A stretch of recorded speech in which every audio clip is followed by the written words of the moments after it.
Sabe, às vezes, um objeto que parece frágil, esquecido num arquivo, pode ser a chave para um mundo inteiro que já desapareceu.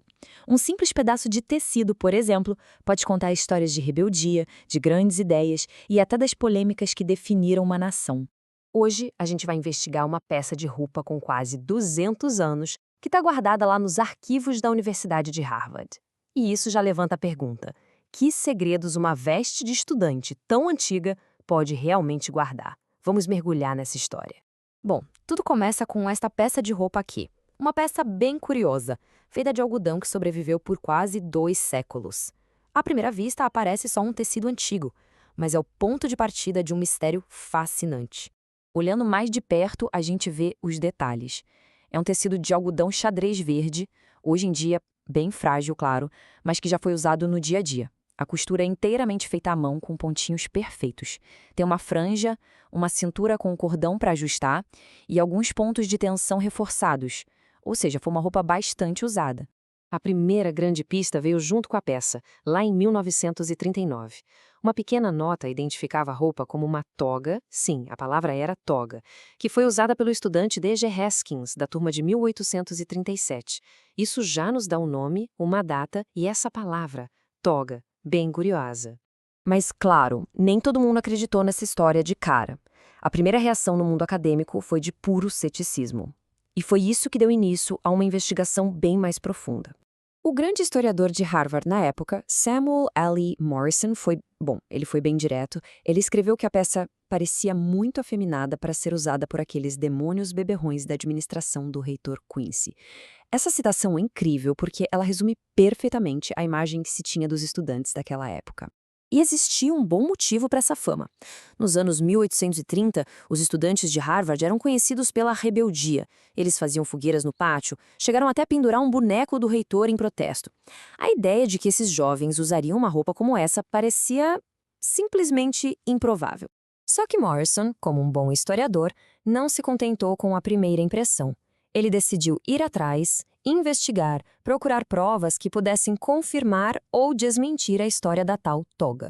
E ele encontrou 2 evidências cruciais. Primeiro, um livro de memórias de um colega de turma do Haskins, que descrevia os estudantes andando por Cambridge usando vestidos de chita e algodão. A segunda prova, ainda mais forte, foi este esboço. Ele foi feito por outro estudante e mostra um jovem com uma roupa quase idêntica, até com um chapéu de palha. Pronto, o Morrison estava convencido. Certo? Então eles realmente usavam isso. A grande pergunta agora é por quê?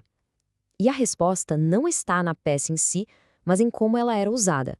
Não era só uma roupa, era uma declaração de intenções. Usar essa peça, que parecia um roupão de ficar em casa, no meio da rua, era um ato transgressor de propósito. Era uma forma de se identificar como estudante, de criar uma identidade visual que separava o grupo do resto da cidade. A roupa ganhava sentido no corpo, em público. Para a gente ter uma ideia, é algo parecido com estudantes que hoje vão para a aula de pijama ou de moletom. É um jeito de marcar uma identidade casual de estudante. A toga do Haskins tinha uma função social muito parecida, só que com um toque bem mais rebelde para a época. E a história não para por aí. Fica ainda mais interessante. Porque essa simples peça de algodão nos conecta com algumas das figuras e das ideias mais importantes da história americana.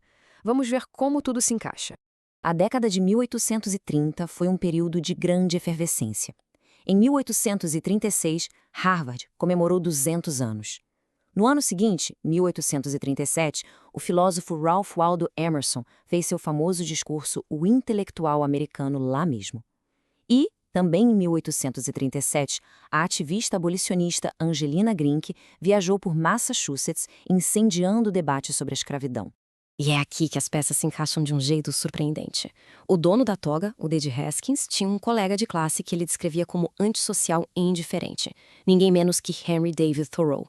E o grande inspirador da época, Ralph Waldo Emerson, era primo do Haskins. De repente, a peça não é mais de um estudante anônimo. Naquele famoso discurso de 1837, Emerson declarou: "Andaremos com nossos próprios pés, trabalharemos com nossas próprias mãos, falaremos com nossas próprias mentes." Essa frase resume o espírito daquela geração, uma celebração do individualismo, da autoconfiança, que combinava perfeitamente com a rebeldia sutil de um estudante usando uma toga de algodão. E isso nos leva à camada final, a mais complexa de todas, que está no próprio tecido, o algodão.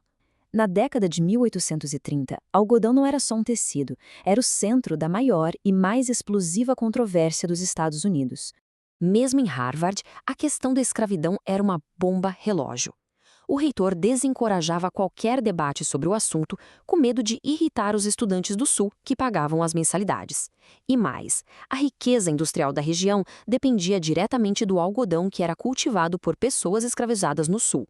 A toga era literalmente tecida com os fios dessa crise nacional. Mas como a gente consegue realmente entender um objeto do passado? Às vezes, o melhor jeito é trazer ele de volta à vida.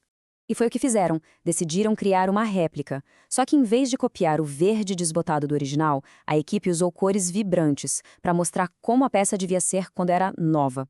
O objetivo era ver a toga não como uma relíquia de museu, mas como uma peça de roupa funcional. E quando um voluntário vestiu a réplica, uma coisa incrível aconteceu.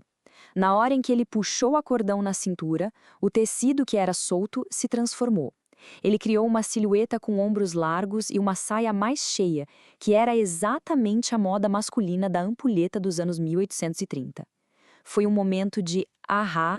Ver a toga vestiva numa pessoa fez a peça ganhar vida de um jeito que olhar para ela dentro de uma caixa de arquivo jamais conseguiria. De repente ficou fácil imaginar o David Haskins sentado perto do rio, num dia quente de verão, usando seu traje de algodão.